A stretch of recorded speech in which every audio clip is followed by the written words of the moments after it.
Hello, hello. Good evening, good afternoon, good morning, aloha, depending on where in the world you're watching this episode. We are live with Social Confoes. We're back with a brand new edition, and we're actually live on two new channels. We're live on Periscope on Twitter and on Twitch as well. Diego, how do you feel today? Great. I'm glad you mentioned the aloha because if you hadn't, I would just chime in with it. And you might be wondering why aloha because our guest is joining us all the way from Aloha, Hawaii. And funny thing is, I've been to one of the most future time zones, New Zealand already. And it's really cool to now talk to someone who is in one of the most past time zones. So it's still bright as day there, and unfortunately, we won't see the beaches because it's so bright that he wasn't able to set up outside. But he'll tell us how it is there in Hawaii in a bit. But I'm talking about none other than Tyler Hiranaka. Welcome, Tyler. And to give Welcome. a brief intro on who Tyler is, I'd say I met Tyler actually, I think it's a month and a half ago. We were both finalists in the JCI Creative Young Entrepreneurship competition for the Americas. And unfortunately, I didn't make the top three, but he did. And he's continuing to represent the Americas to the world stage. So, congratulations on that, Tyler. But other than that, Tyler is, he's the charter president for JCI Honolulu. He established this chapter in 2015 and was their first president. He also is a JCI senator, one of the most honored recognitions you can get, and that's due to all that he contributed through the organization in the years to come. And additionally, in the professional space, he's active in the fine jewelry luxury space. We'll talk about that in a bit. That was also part of his pitch, and it was really, really intriguing.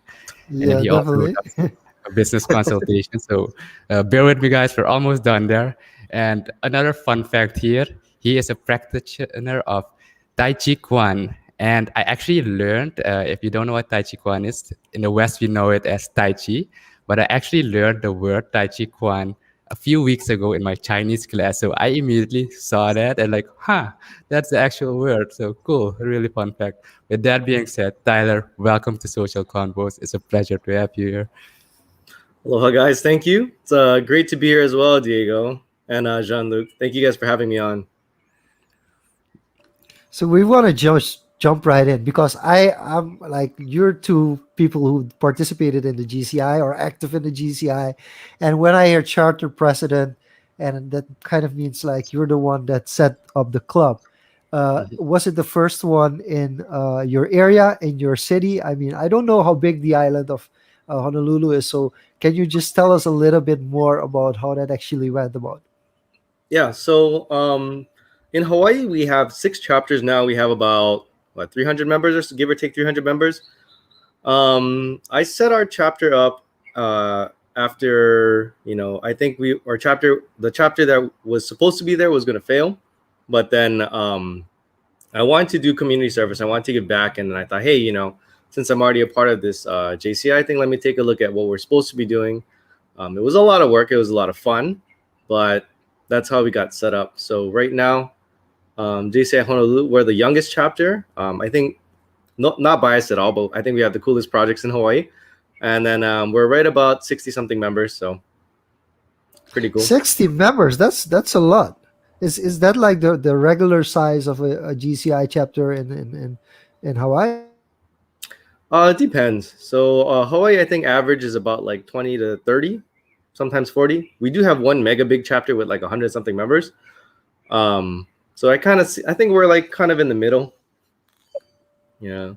Okay, that's pretty interesting. Diego, how big are the chapters in Suriname? Do you have any idea So how big the GCI chapters are? yeah, it's good that you mentioned that because if you bring that into context, we here in JCI Suriname aren't that much apart in terms of numbers. We also have 6 chapters here, and that's I think one now being uh, in development now right now in Kamoena, one of the districts. So that one That will be number 7, probably this year if all's well. I see the committees really working hard with the community there. And number wise, it's just probably in those ranges, average around 25 to 35.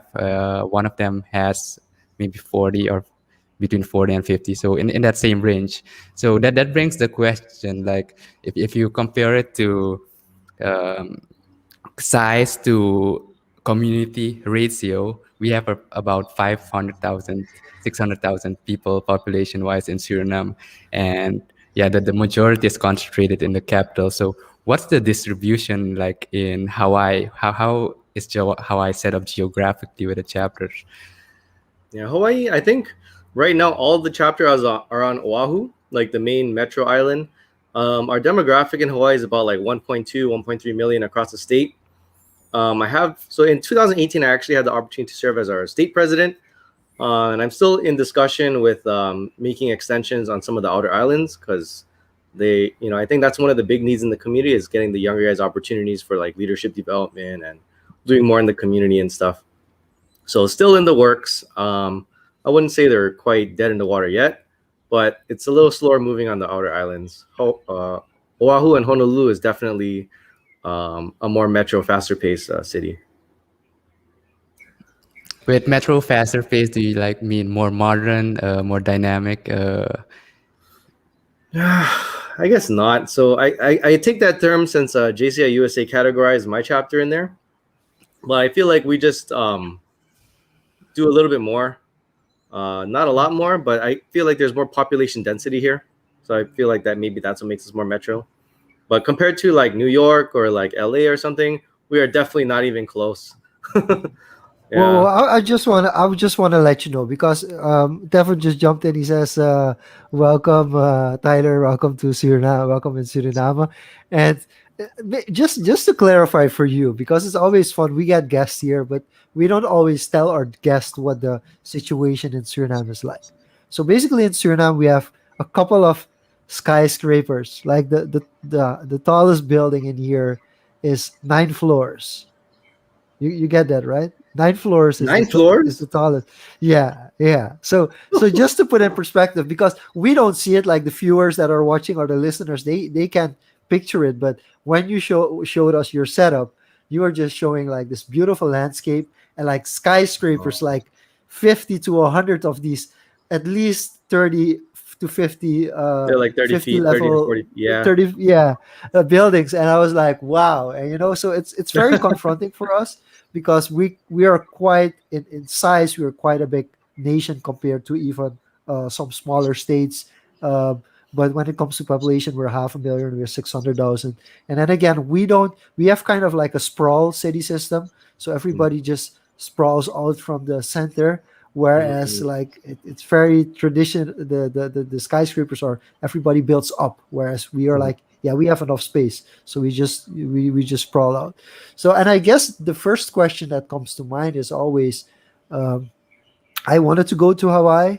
The Rotary District, I think the Rotary World Conference was in Hawaii, in Mhm. Honolulu. It was supposed to happen last year, but then with COVID, everything kind of was like it kind of never became manifested the way it should be. But I've always wondered, like, what's the perception for people from the US about Hawaii, and how do the Hawaiians themselves perceive it? Is it like we belong to the United States, but we kind of are our own country, our independent country, or is it like, no, we're really one of the states of the United States of America and we completely identify with the mainland, for instance? Yeah, so I guess it really depends for that question, like who you ask. Because the more traditional Hawaiians, like from here, like the Hawaiian people, there's still some hard feelings about the U.S. taking over the islands. But for a lot, the rest of us who are like kind of born and raised here, I'm like fourth Japanese or fourth generation Japanese, second generation Korean over here. And for us growing up, it's actually very unique, and I think this perception is why, or this kind of idea is why a lot of people like to come to Hawaii. Like being born and raised here, it's everybody's a minority. There's not like a super majority or something like that. being born and raised here, everybody's a minority, so you kind of got to take the time to understand each other. Um, and in general, like our society is kind of like a big community, you know, so we all look after one another, kind of a thing. I know things haven't been quite the same these days because there's been a lot of like tensions with mental health and whatever it may be going on with people. But generally, it's, you know, everybody's looking out for each other. You know, if we see a random kid like running across the street, we're like, some people will be like, "Oh, whose kid is that?" And, you know, maybe we'll go help chase them down, or, you know, things like that. So it's not really apathetic. I'd say it's more like, um, it's hard to describe. It's like kindness, compassion, people coming together, like looking out for one another. That like epitomizes that spirit of aloha, which is what makes Hawaii such a really wonderful place to visit. You know, when you come here, everybody's so nice. It's like, definitely every time I travel outside of Hawaii and I'm coming back home, I'm like, oh, lucky we live Hawaii. Could you That's, quickly elaborate on what, the spirit of aloha means? Because yeah. we said aloha, but we usually get that from, modern television, what we see in the We media. just, yeah, Yeah. it's pop culture. We don't really know what it's about. Yeah, so aloha is actually like people say, like, use it as like hello and goodbye, but when you encompass like everything that it represents, like that's what I feel the spirit of aloha is. And that's my perspective on being born and raised here. You know, it's kind of everybody coming together in harmony. Um, and I don't know about what the rest of the states think about us, but there's like a really eloquent quote from John F. Kennedy when he visited Hawaii in 1963, I think it was. I don't remember exactly the quote, but he said something along the lines of, Hawaii is like living in the future, and, these small island people are all that represents the U.S. and all that we hope to be. You know, he was speaking to like that spirit of aloha, that kindness, that warmth that we have over here, that exception, all that inclusion that we have because we're all minorities. So there's not really hate, if anything, there's like a lot of sarcasm and stuff. But yeah, so that's kind of like aloha, all that compassion, understanding, coming together, spirit of aloha. That's what I would say.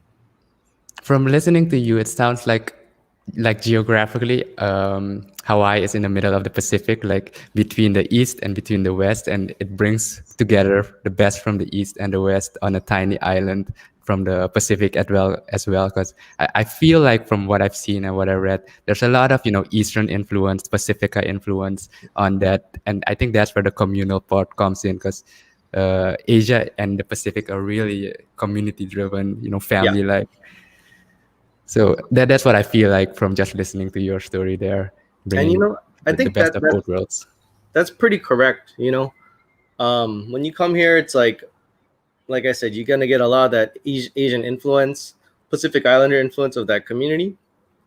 Everybody looking out for one another, and then on the Western side, we are American, so everything that comes with that, it's like we have all those American things, freedom of speech and all that kind of stuff.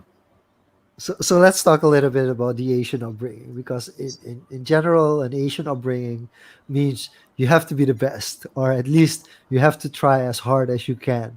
So how did that kind of include was that kind of included in where you are now, like the way you were raised and how you do business as well? Yeah, definitely. Actually, I never really thought of it like that. But now that I really think about it, to answer this question, absolutely. When I was younger, I took like martial arts, and it's like I always like tried my hardest. I was a smaller kid back then, so I got beat up every which way anyway. But I tried. I had that fire and that heart, and then that translated into music. When I practiced a lot of music, I played trumpet, and yeah, I practiced like hours a day, like 5-6 hours a day sometimes. Was the best in the state for my age range. And yeah, even in IT, when I did IT when I was in high school, same thing. And then fast forward to today, now it's not so much of like me trying my best, but what is my best effort, and having other people around me appreciate like, hey, let's work together and achieve this. I guess that's a very JCI thing, yeah. But it's helping other people recognize that they can also be great as well. So let's go back to JCI a bit. And you said, um, you were the first to, establish JCI Honolulu, and you did that because you said it was kind of struggling beforehand over in that region. So, from you looking back now, what would you say was different that you did from an organization's perspective that you were able to, grow and scale that organization and actually set up a chapter there? Yeah, so I mean, setting up the chapter was like a whole can of worms in itself. There's all the business aspect that you got to do, but it's also like anything that you do in business. People are what matters. People are what are going to get things done. People are going to get things sold. People are going to consume your product. So when I started our chapter, JCI Honolulu, back then it was called Asian American JCs. And I thought to myself, like, what kind of organization would I want to be a part of? What kind of organization would I stick with? And I just ran with that. So we had a culture of like a higher expectation, very professional. We definitely kicked back a lot of beers because we worked so hard. But from organizational perspective, it's just getting out there, talking to as many people as you can, being very passionate about what you do, doing what you do the best that you can. And for me, like, I looked at the other chapters in Hawaii. I looked at the other nonprofits in Hawaii. Sorry, I got some really loud car passing me.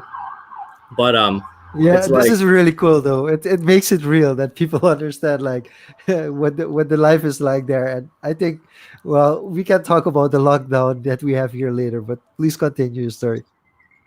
but yeah, it's like I looked at the competition, and I forgot who said that. I think it's Elon Musk. If you're coming into a marketplace with a new product or something, you gotta either do something super different or just be super better than them to find your success. So that's kind of like what we did. I wouldn't say that we're super better than them, but I was more focused on like involvement for the members. So doing outstanding, like bigger, outstanding, cool projects and stuff to get them engaged, because that's like, as 5-6 years down the line, now I'm in hindsight, that's where all the growth and development comes from for the members. And yeah, we did great projects. We recruited great people, and that goes to like the initial board members I think we had. As a lot of my friends and leaders in the community, I was like, I need your help. I think some people talk about like social currency, and that's like I cashed in all of my chips at that time. So that's kind of how we got that going. And being about like 60 members now, I think the key thing is that we have very good structure. Our members are proud to be a part of the chapter. We've had incredible impact in the community, and that just goes to our members doing all that work. And because they're so proud, and our leadership bench I think is quite deep now. So hopefully our chapter will be around for years and years and years. But yeah, so if I were to identify like one or two things: high expectation, expectation of excellence, and just reminding the guys and girls not to be afraid to do crazy stuff, especially in JCI. It's like our entrepreneurial playground. Have fun, do cool projects. If it's not successful, What's a crazy cool project that immediately comes to mind when you look back that had the members riling up? Yeah, let's do this. It sounds crazy, but we can do it. That we really had got that engagement going. pretty much all of our projects. But the first one we did so in Hawaii, robotics is very popular. It's and then when we surveyed the community, a lot of people were like, "Hey, we're very passionate about education here in Hawaii." So I was like, "Okay, what do we do?" And then one of my friends was like an expert drone racer. And when he joined the chapter, he's like, I'm really good at drones and I love drones. I was like, okay, what do we do with that, right? And I forgot when it was. I think in like 2016, they had the drone racing road championship in Dubai. And like a 16-year-old won that. And I was like, we're doing that right there. I don't know what we're doing, but we're going to do it. And then after like some months of like thinking and going back and forth, we created like I think the world's first STEM-based drone racing robotics program. So it's a pretty cool program. It's called the Aero program. You guys can check it out on aerohawaii.org if you guys in the audience or anybody want to check it out. But now we're going into our 4th season because last year COVID totally messed us up. But we're gonna probably have close to like 7 or 8 schools. That's based on the high school level, so it's like an interscholastic, drone racing competition where they got to build their drone, race their drone, pretty cool. It gives us Yeah, like, that I'm a sounds. nerd. I'm a huge nerd, so it gives Yeah, like nerds like me a really cool opportunity for like sportsmanship, especially with the rise of like esports and stuff. Yeah, so it gives them that competitive feel to play competitive sports, but flying drones, and it gives them all the STEM-based education, which is awesome. So that's that's one. that's pretty that's pretty cool. Actually, yeah, we would have to go into STEM-based education a little bit as well. But you mentioned some interesting things. You mentioned COVID. So, well, actually, there's a question for both of you because I've been out of the. Well, I'm still involved. I'm actually not in GCI, but I'm Rotarian, and I'm still involved with both the Rotaract and Interact You're as an not in advisor. JCI, No, I'm not. I'm not. I'm a Diego. We have to get it in Rotarian. JCI. No, I'm a Rotarian. So I'm not actually going back to the GCI or anything other organizations. I kind of went into the ensign a little bit too young, but I Mm. stay young by being involved with the road with Rotaract and Interact, and actually I can unofficially or officially I can actually join Rotaract because they remove the age limit, so I would be eligible again. But I think the biggest question I have is like how did COVID impact like youngsters wanting to help society? And I'm gonna frame this question a little bit, but I'll leave the answer you free to answer in which way you'd like. At one of the recent youth events we did, I noticed that there were a lot of youngsters who were interested in going into health science. So that Mm. was really interesting. Like a very high amount of teenagers that were like, we're becoming doctors. We're gonna help in the healthcare industry, and it kind of felt great. But on the other side, I'm also wondering like, how has this situation impacted like volunteering and doing voluntary work? Is it kind of like we have to wait till this is over, or have you seen a drive towards wanting to be more involved because of the situation? Yeah. I guess I could start and Diego can follow up after that. They say, in times of crisis is when you see the real leaders stand up. And we've really seen that last year in not just Hawaii and I'm sure Suriname, but all across JCI. That's how JCI, we implemented our new project called JCI Rise to support economies and the members of the economies and invest in the members so that with a focus on like mental health and stuff. Really cool. But um, I'm glad you mentioned that, Jean-Luc. In JCI and I think maybe even a lot of other organizations, they talk about like youth and all that kind of thing. And when they talk about youth, they're talking about us. They're not talking about the kids. It's like I always forget that because I'm like youth. Oh yeah, Yeah, like the yeah, elementary kids, yeah. and it's like that's us they're talking about. But so yeah, like last year, one of our members stood up real tall and he designed like a cool student desk for distance learning for the kids in Hawaii. That program raised about like 80,000 US. They distributed like 13,000 desks. And on the other side of the chapter, we had like some other programs that we did with one of our partners in Japan. We arranged a donation of like 80,000 masks and like 10,000 sanitizer bottles for our public school system over here. And so like I think last year was the most we ever did. I think if I think about the dollar value, that was almost 250,000 US, you know? And I think when I think back and I talk to the members, I'm like, wow, you guys did that. You guys are awesome. Can we quickly jump in on the desks? So can Yeah. you just elaborate a little bit on what kind of desks I actually you have one you, right you here. So had? let me show you. Hold Okay, on. okay. It's so random because I accidentally took this thing home, but so for the viewers and stuff, before I whip it out, right? It's like a student desk because during distance learning, people were having a lot of trouble finding furniture because everybody needed furniture at home. So my friend was like, "How can we make like an ergonomic thing?" And he put it through the design thinking gauntlet, and then he came up with some cool iterations. And then his wife came around and said, "Hey, like most people can't afford that. We need something cheap that everybody can access and stuff." So that's how they came up with this thing called Keiki Dust, and Keiki is like child in Hawaiian. So let me show you. It's so cool. Hold on. So I don't know if you guys can see this, but it's like a little children's desk, you know. And then I don't have space over here to like show you guys, but like It's fully cardboard. Yeah, The it's site. fully cardboard. And then there's like a, hold on, I'm gonna put this on the side. It's like water resistant and stuff like that. Oh, actually, here, there's some diagrams. Here, I don't know if you guys That's can see cool. that. So it comes up like when it's printed, it's like a huge flat cardboard piece, so we can easily distribute it. And then yeah, when they get it, they receive it, they can fold it in like 1 minute. It's That's very really sturdy, cool. like a full size adult. Like I'm about like 150 pounds US. I don't know what kilograms that is, maybe like 75 or something like that. But I can stand on that thing and it won't break. Like on the Wow. side, on the legs, yeah. Okay, But that's interesting. So we have some people in Suriname that want one right now, cool. and we If you have get some cool money, I can definitely drone racing. yeah. You know, Yeah, that, Yeah, if you guys want to do the drone racing program, we have all the infrastructure. You just have to find people that can fly drones and are willing to teach it. And it's easy to yeah, implement at the school level. That's how we yeah. designed the program. Oh, that's cool. I think that's definitely some ideas you've just thrown out at us that we can look at more deeply afterwards. But appreciate that. And to quickly comment on Shanuk's question, to briefly answer from my perspective, you know, 2020, that was kind of my recess year.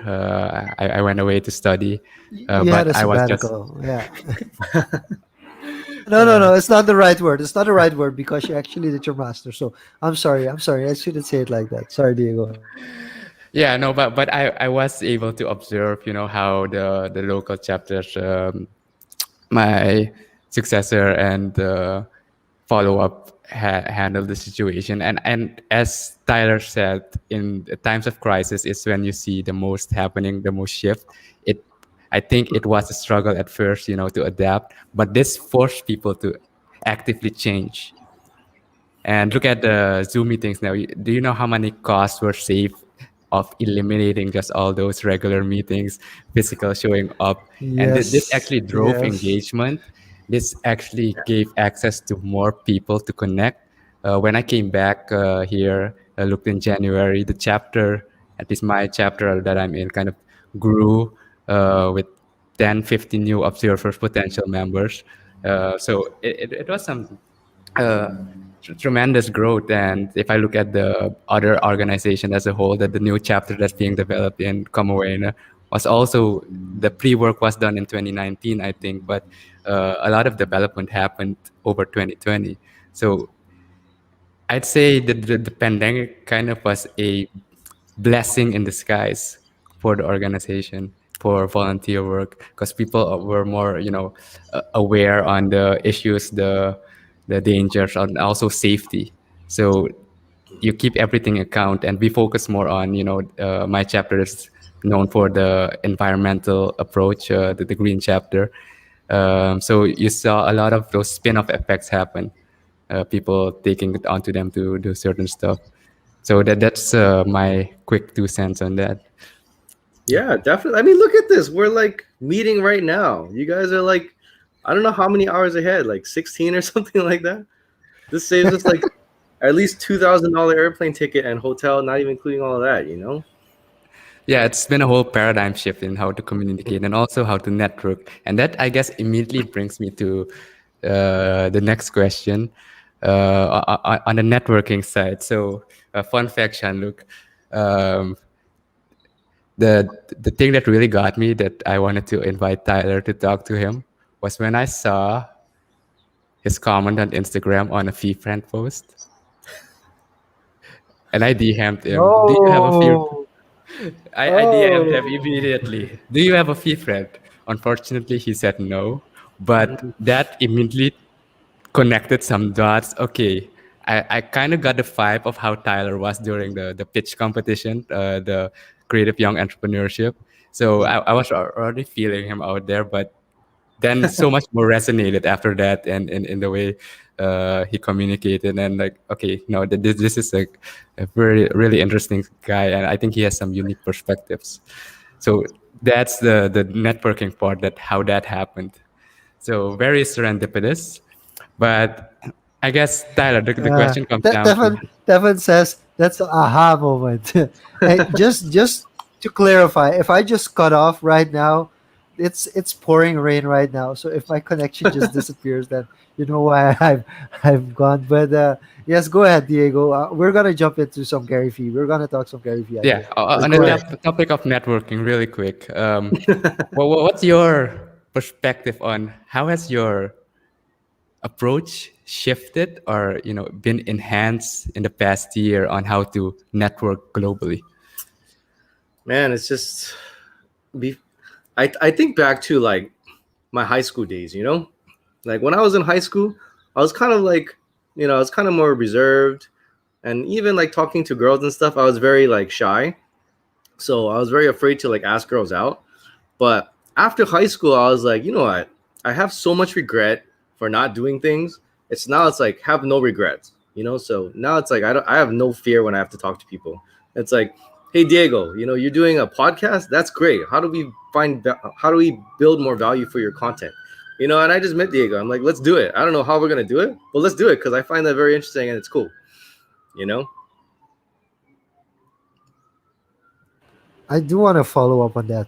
So because I've also been in a stage in my life where I said yes to everything, and then you reach a stage in your life that you're doing too much.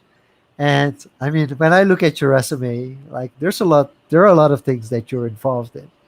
So, for those of us that are in a similar space and kind of don't know what to prioritize because we kind of love doing everything we do, like what would be your quick tips to say, like, how do you structure your life when it comes to making priority decisions? Man, I feel like there's so many like better speakers on this, but it's like focusing on what's important to you, because whatever you do, if it's like a career or something, you're gonna do that for life. But at the same time, it's like, if you gotta pay bills and put food on the table, don't give up your day job just yet. So it's like, shoot, my friend's dad mentioned this. His name is Rainier, one of my best friends, and he's like, my dad told me, go to school, get your degree, so you can pay the bills, and then after your 9 to 5, then you got time to do your passion. And I was like, oh, that's interesting, but I totally skipped all that, so I just went straight to my passion. It was a lot more tougher learning curve, but way tougher learning curve, but I don't regret it at all. And now it's just focusing on what's important to you. I'm at a stage of life where I don't have kids yet and stuff, so I just focus on like Enjoy the it. organization. Enjoy And it. yeah, so I'm just kind of like doing my thing now. But definitely when I have kids, some of the stuff will scale back because you know, I want to be a good dad. I want to be there for my kids. Um, yeah, but yeah, just do what you love, man. Do what you love. If you don't know I what you love love, your then do answer. everything. Yeah, if you don't know I what you love love, your answer. figure it out. I love your Like, answer, especially being a good dad. I think being a good dad was for me was one of my life goals. So if you would ask me like, what do you want to be later? I would jokingly say, yeah, I want to be a bum. I want to live on the streets. But it would pretty jokingly. And then one of the things that I take seriously is being a good dad.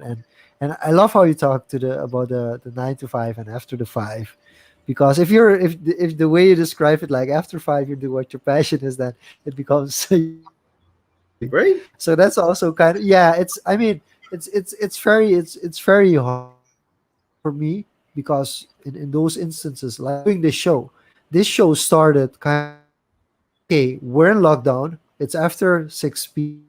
and we don't get to go out of the street at 6 p.m. And I used to have meetings at night, I used to teach class at night, and then I had all these nights that I was like, okay, I want to do something productive. And then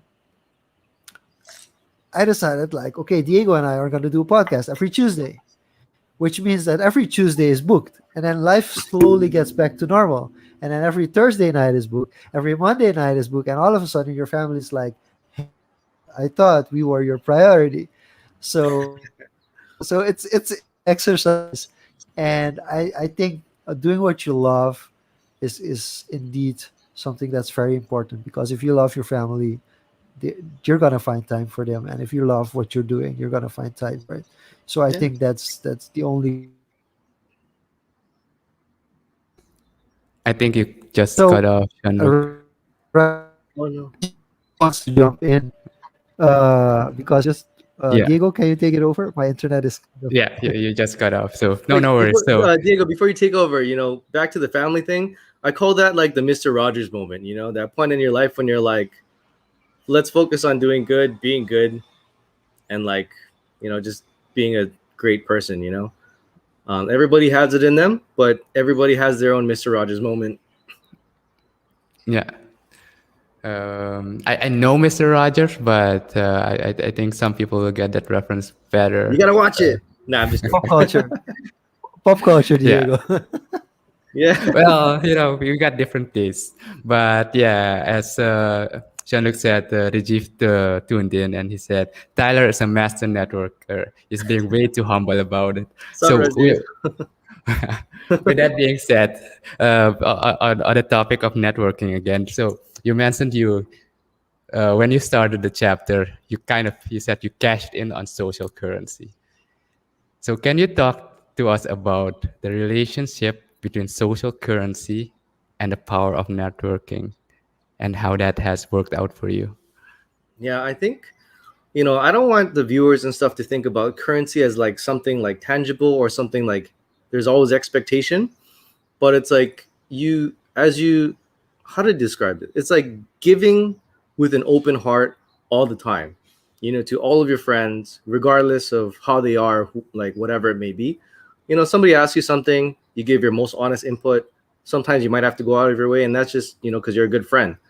Um, so like cashing in on the social currency is not really like calling in favors and stuff. Sometimes it can be, but it's more like, as you've been giving with your open heart and just being genuine, straight up, I think people appreciate that. So you start building up your integrity, and once you have that start like it's kind of established, it's like it's not really you have to call in favors. It's like they're more willing to help you because they know like you're a cool guy or whatever it's going to be. So it's not really like a currency thing. It's like building up your integrity, building up your trustworthiness, Um so yeah, going back to like when I started our chapter, it's like I called all of my friends and I was like, I need your help now. And that was like the first big push. And then in 2018, when I served as our state president for JCI Hawaii, I was like, wow, we got a lot of work to do. And I had to call in the favors again. I need your help. And this is what I need help with. And especially, I call them like lightning rod moments. So it's like, if you're asking people for favor about something they're already passionate about or something they're willing to help you with anyway, it's like you guys are working together towards it. So my thing, it's like the world needs more good people. What can we do together to help other people recognize that they are good people? Or what can we do together to like, enforce more better decision making and altruistic thinking like that? And a lot of people resonate with that. Unfortunately, when I like you guys had a great podcast. I love that you guys are chasing your passion. I tried to get into video editing myself last year. I'm not bad, but man, my YouTube thing about good news is horrible. I could do a much better job on it, but I think it's more like got learn how to video edit at this point. But yeah, that's been my thing ever since I became super active with the organization in like 2015. The world needs more good people, and it's not like I said, for the viewers, I got to reiterate again, it's not like you're doing favors and you're asking for like you're gonna call and like, hey, I did this for you. No, that's not the right thinking. It's like, hey, I'm gonna help you out because I think I can help you out, and I'll do my best job at helping you out, and I'm never gonna ask for anything in return.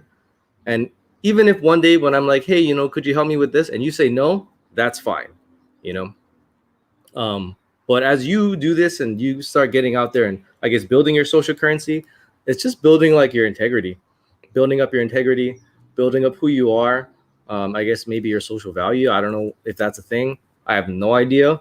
My friend dropped this term on me, like organizational IQ and like all that kind of stuff the other day, and I was like, what is that? He's like, yours is high. And I was like, thanks, whatever that is. But yeah, so it's not really currency, I would say. No, I love this quote that Susie took out of it. Giving with an open heart all the time, and I guess that's Hey, what Susie it's from about. Australia, look at that. Yeah, a quick jump in from Andrew. He says, "Nice toys, Tyler." He's Of looking at your course. backdrop. So no, but it sounds very much. I quickly want to jump to a little bit of Gary Fee, where Gary Fee really brings a jab right hook, which is kind of like a That's exactly it. business sense. It is a business sense, but the funny thing about it is like people try to use it as a tool, like a way to get a quick win. And that's what you just said. It's about authenticity. Like if you're going like jab right hook all the time and you're just jabbing to put out that right hook, it's You're just gonna not get gonna right work. hooked. Yeah. You're gonna get right It's hooked. just yeah, but it's just not effective because you're actually not thinking of giving first. And I think and that's something that even just going through your LinkedIn profile kind of already establishes that you do everything with an open heart. And yeah, it's like I do want, I mean, of course, there are other people that can give better advice, but I do want you to share to our viewers. Like, we have a lot of hardship at the moment. We're currently really going through a rough phase because for us with COVID, nothing is working. Even though we're kind of growing up, and from the Caribbean, actually, we're one of the countries that has the most access to vaccines, and we're not being hit that hard compared to neighboring countries, but some countries are doing better, but we're having a really hard time, especially youngsters between 20 and 40 who are used to going out, who haven't gone really properly gone out for over a year. And then when they go out, it goes completely awful and goes completely wrong. So, Mhm. so how do you like in a situation where you're kind of surviving and it's hard to give, where do you find your energy from to keep giving with an open heart? That just goes back to my original belief thing. It's the world needs more good people. And the more of us that can be better examples, I think the more chance there is that more people will follow you by example. Even like the people around you. Our chapter, my local chapters, I think we're growing quite rapidly because people are consciously now like thinking, hey, let's make these good decisions. um yeah, I could do things in a certain way, but hey, Tyler's gonna give me crap about it. It's like slowly by slowly, I think everybody can make a difference, but you just have to try, and you just have to believe. And that's a very, very like a big cookie that you got to imagine and bite one small bite at a time. But that's what I believe. And it's like eventually people will come around. But to be very frank, it's like, yeah, people are having a horrible time, even in Hawaii, like during the middle of the pandemic. You imagine people are having like better situation in America, but like when tourism stopped and everybody got laid off, it was not the best situation, and that was same across the world. But that's why it's really important, and I think I really had to think about mental health. Like I'm a firm, like I push super hard in any of the initiatives that I do, but at the same time, we got to remind ourselves to take care of ourselves. And if you can find some motivation to like help other people, it's it's how do you describe that? It's like you you find your happiness in giving to others. There's like so many quotes for that. The other one I just like left a comment on somebody's Instagram. It's like you spend your whole life finding your passion, and then your purpose in life is to give it away. you know, so I forgot who said that, but I wrote that on somebody's Instagram post the other day when I was dropping some knowledge. I was like, and I believe that, but like what it is that what can we do to help the younger guys recognize that? Lead by example, get out there, show that you support them, get out there, be compassionate, even small things like holding the door for the person behind you, like I call it the good deed for the day. Somebody throws trash on the floor, I'm not like, hey bro, pick up your trash. I'm like, I'll just pick this up, whatever, or like return the shopping cart thingy. It's like small things like that go a long way. And I think the more people out there that lead by example, the like I said, the higher chance it is that we can all make a difference. So you guys out there, you guys can make a difference. All right. Don't forget it. Definitely, everybody has it in them, and I think that's You mentioned that, yeah, when COVID hit, tourism took a huge hit, and all over the world. And Hawaii is one of those, touristy places. I'm not sure how much exactly of the local economy depends on it, but you yourself have your own, your own business. You're very entrepreneurial yourself. So this segues nicely to the other part of the conversation that we wanted to look at, and basically how that has impacted your business, but also on a more macro scale. Because I know the idea you submitted kind of expanded or grew out of the jewelry business that you're already running. So can you tell us a little about that, how that impacted you, and how that has shifted or changed your thinking on doing Yeah. business?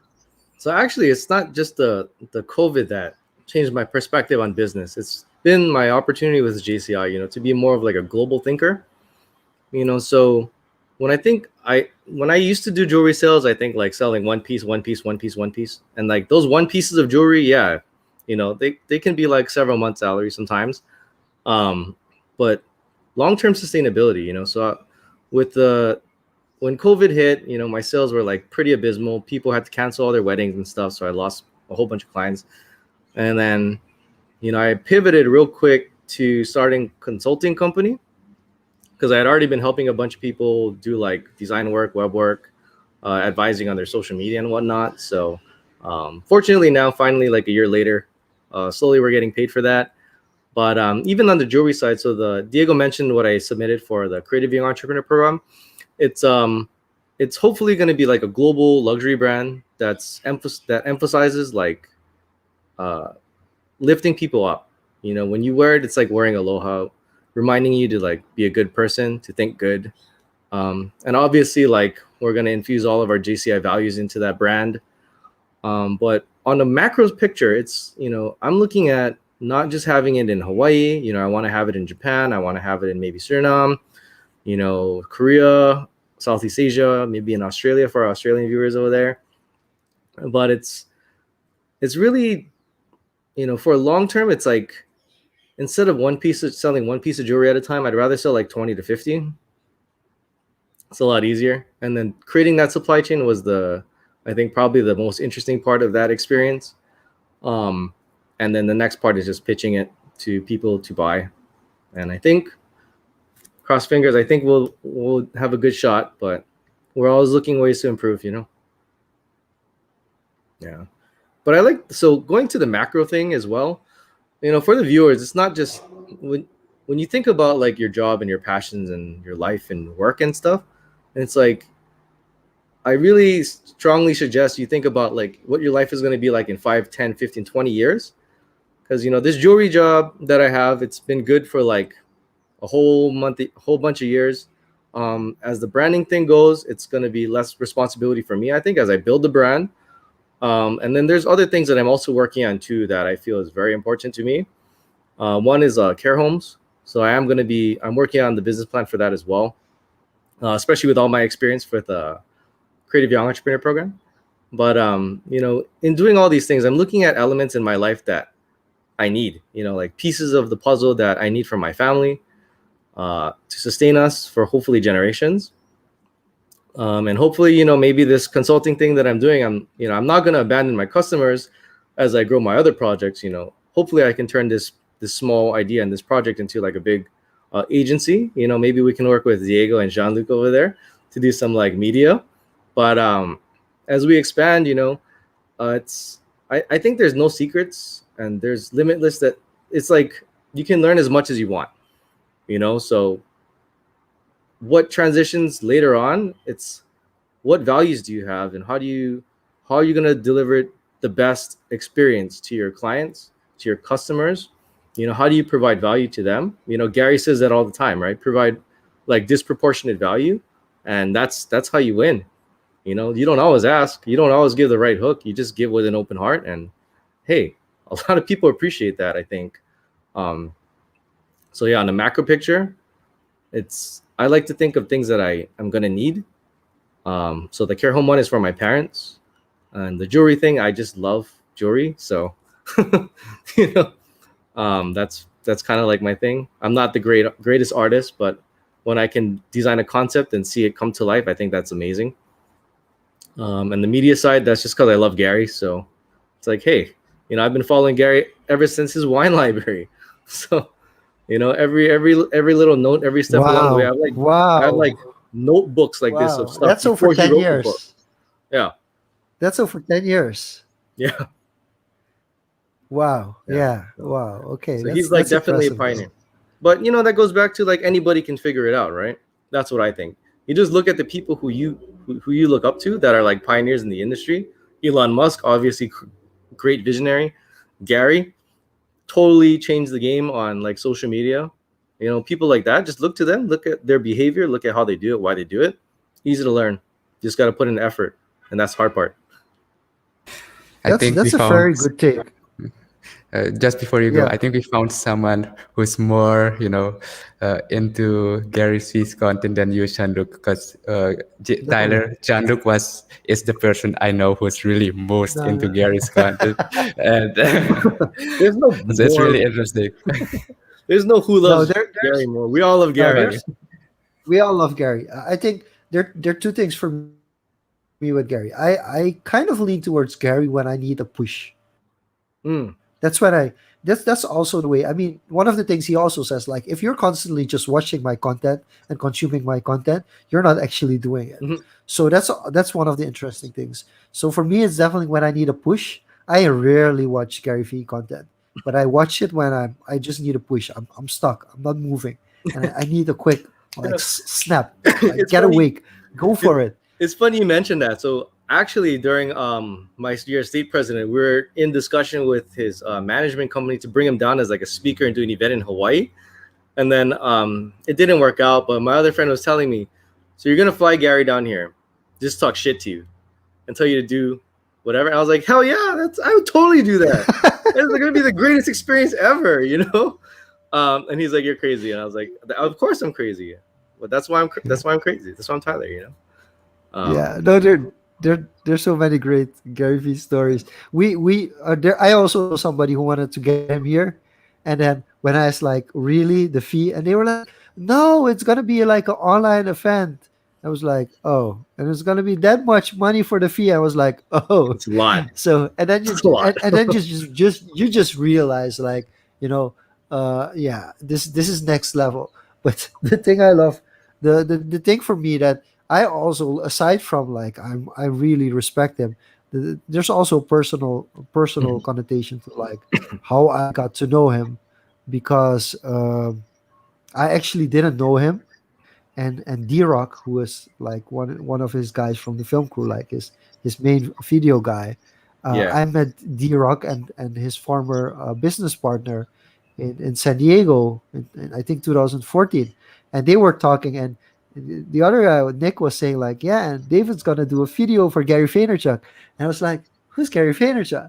But that was like when I was just really that actually that trip on itself, that was like when you talk about career defining or game changing or life altering moments, that trip for me was the first time I really considered social media as like being part of the rest of my future. Like before that, it was just gonna be, I'm gonna probably end up in tourism. I'm probably just gonna do something that I studied. I'm not. This media stuff is fun, but it's not. And I think that trip kind of did the first trigger. So, but then again, what you just mentioned is you just have to watch the people. So it's not like read everything Elon says and say everything Elon says, but it's more and watch the way that they move, watch the way that they actually work, put in the work, Yeah. More so, why they move in that way.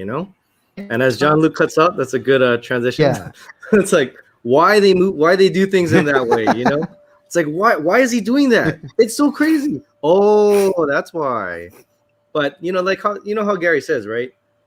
You're either in the clouds or the dirt, and he prefers to eat the dirt. And I think there was one episode where he just shoved his face through the dirt.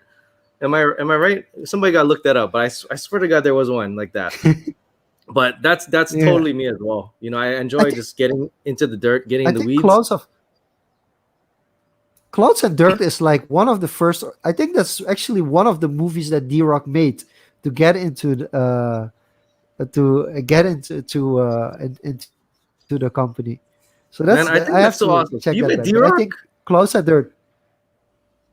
Yeah, but at the time, like it's really fun Ah, because he's a like legend, man. the whole group, like I sometimes wonder if he understands like how we look up to him, because for him it's like kind of awkward, because when we met we were like kind of doing similar stuff, and like for us, like most of us who met him at the time, for us is he's kind of a legend, and but for He him is a it's weird, legend.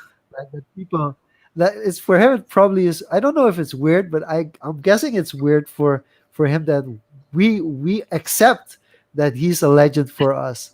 Whereas it's, it's kind of hard when we just talk, and like in 20 years time you're the president, you're in the Senate from Hawaii, and you're like in the politics in the US, and you're like really well known, and we're like, yeah, we know Tyler from back when he was a guest in Social Confoes, and now he's actually in the state Senate in the US. That's kind of things, or like it's really hard for people to understand, like on one hand, like yes, we kind of, it's like someone you knew as a youth friend who kind of like was your buddy, but then all of a sudden is somebody really high up, and it's kind of hard to reach. And we used to be like, could just call you up, and unfortunately it's kind of, yeah, for me it's Dude, tough. I I'm gonna be honest, what the toughest part is, and maybe you can help me with this, because you're very open-hearted and very heartfelt. So for me it's really tough, because there are probably around 100 people that I want to call up or should talk to for at least an hour just to catch up. just do it. D Rock, like, I'll comment on his Instagram page and he'll drop me like some cool likes, or like he'll respond to the comments. If you reach out to him and you actually know that guy, dude, D Rock, man. It's like you should. Why not? He's probably Yeah. super busy as hell, and you're probably gonna have to schedule that guy like next year or something. But he's still human, and that's goes back to what I said in the beginning, right? You just gotta be fearless, and then it's like we're all human. yeah. I, I I D-Rock is just not a wanted to douchebag. comment. He's a cool guy. Yeah, I just wanted to comment on that, John, because it is very ironic that you say that now. And the whole time we've been talking about networking, pandemic, opening up opportunities, reaching out to people, and giving, being open. And it really strikes me to this has given us the push to reach out to people regardless of where they are. And I think this illusion of them being there, I get that from a certain aspect, but from my recent experiences, especially online events I've been a part of, the fellowship I've got to know a lot of people, or seen how a lot of people, in Silicon Valley operate in every part of the world, and they are also, humble and open. Obviously, some of them have bigger things to do. Have less time on their plate. But if you generally, you know, contribute, comment, give feedback on someone, or just show some appreciation, I think they will reciprocate in some way or another. Look at Tyler, for example. I met this guy 5 minutes in the competition. I was like, ha, okay, let's just give it a shot. So, and I think this podcast, I've had that thinking before as well, but this podcast was one approach to, kind of shift that thinking, being more um, willing, or just taking the step. If they say no, okay, great, but you're not expecting anything, Yeah, I and mean, that's how we're looking into getting, and yeah, Diego, talking to more people. Yeah, I want to Tyler. build up on that real quick. So, Jean-Luc, don't get me wrong. I totally know exactly what you're talking about. It's like, because he is such an idol, right? It's like you kind of freeze for a moment. You're like, oh my gosh, before you send the DM. Like even me, I had that recently, like a couple years ago when I met our JCI world president when she was from America, Don Hetzel. And then I saw her at the airport on a connecting flight. And I was gonna be like, "Hey, World President Don," and I ran over there, and I was like, "Oh my God, I can't do it. She's just World President. I can't do it." And I actually had to wait for like a whole another trip, like a year later, before I could get the courage to talk to her. So that's a funny story. But whenever you collect yourself, just send them a message. Hey, maybe D Rock is watching this show right now. D Rock, if you're watching this, you have to get on this podcast. This is your friend. We need you, man. You inspire Now millions of people. I'm gonna make a quick commitment because there's also a question for you in the comments, Tyler. For everybody watching here and listening to this podcast, I'm gonna make a commitment. I'm gonna have a weekly virtual drink every week from now on. It's gonna be not gonna be recorded because that's another thing. Like it's straight up like, yeah, let's do this for the content. Yeah. I'm just gonna have a virtual drink every week from now on. And I'm just gonna go through the list because the list is there. There's a list of at least 50 people there that I'm gonna go through and I'm gonna sign up and say like, hey, do you have 15 minutes left? Let's have a virtual drink. And it will roll up from there. But this is the commitment we're making. So you guys are watching and or listening to this, you gotta keep me up and you gotta remember that it was Tyler in episode 25 of Social Confoes that really went social and kind of like pulled out the whole script and said like, we're gonna go a different route today. So Tyler, a quick question for you. Um, we are all human, so we all face self-doubt. How do you stay courageous and keep going? Oh, that's a hard one because even me, like I'm human. I beat myself up about it a lot, but it's the small wins like you do every day that motivate me every day. So it could be just like how that Navy SEAL guy said, start the day by making your bed.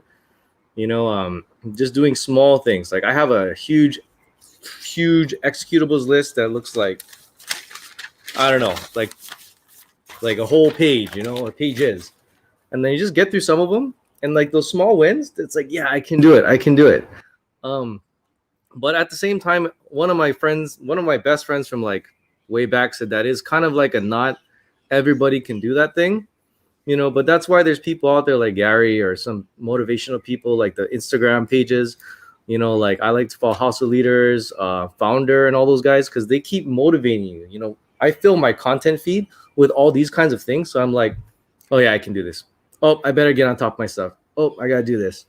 It's like nice reminders, and so wins and reminders, and definitely the people around you. If there's nobody around me that tell me like, hey, you can't do that, they're going to be like, that might be kind of crazy. I don't know if you can do that, but I'm sure you're going to find a way. Like, at what cost is that going to be? And I'm like, oh, that's the question. Yeah, maybe not. Maybe not today. That's a very good point of feedback point indeed. That's a good way to bring the social aspect, the social accountability back to this, and it kind of goes both ways, right? As you mentioned before on the currency, it's not really a currency, but you fill yourself with this circle for accountability and just giving, but you're not expecting anything. They also hold you accountable without you realizing. Yep. And So my it's a two-way even more dynamic. even more so, right? Like my thing is we can't change people, because everybody has different experiences. But if you grew up and you became a good person, that means like collectively through your whole life, you've been making these decisions to be a good person, right? So my next phase of stuff that I'm gonna do, hopefully with JCI stuff, is like how do we get to the younger generation so they can start when they're kids? When they're young, they don't know hate, they don't know racism, they don't know discrimination. So you just teach them compassion and kindness and stuff. That I think that is the way forward. But how we do that, I don't know. We're gonna have to do that everywhere. So you guys watching, that's up to you. That's my challenge to you guys. Get out there, tune into this podcast, and watch all the amazing things. When Jean-Luc brings on a D-Rock, oh man, that's gonna be a great podcast. I'm gonna be there. Yeah, and not just watch, execute. That's where it Yeah, is, as Gary yeah, said, execute. yeah. But I guess this brings me to wind down to the last part of this episode. We've talked about Gary a lot. We talked about JCI and a bit of your business as well and networking. And there's a team that's been going on. It's a long game, in the long term. What you're doing for the future. So for you, what's the current long game of, I won't say current long game. What's your long game play right now? What can we expect from Tyler? Long game. I'm just gonna keep doing what I'm doing. Like my clouds thing is, like conceptualizing these different businesses that I'm working on, these projects, I guess you could call them, for my own personal self, and my family, right? So while I'm doing that, on the other side of the stuff, I'm heavily involved in the JCI side because that's what I'm passionate about. I feel like I really, really am super passionate that the world needs more good people because that's how we're going to make sustainable change everywhere in the world. It's the different perceptions, people being less greedy and just doing things out of compassion and kindness.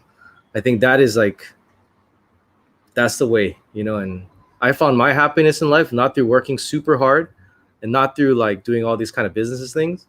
My passion or my happiness came from giving to other people and giving to the people around me.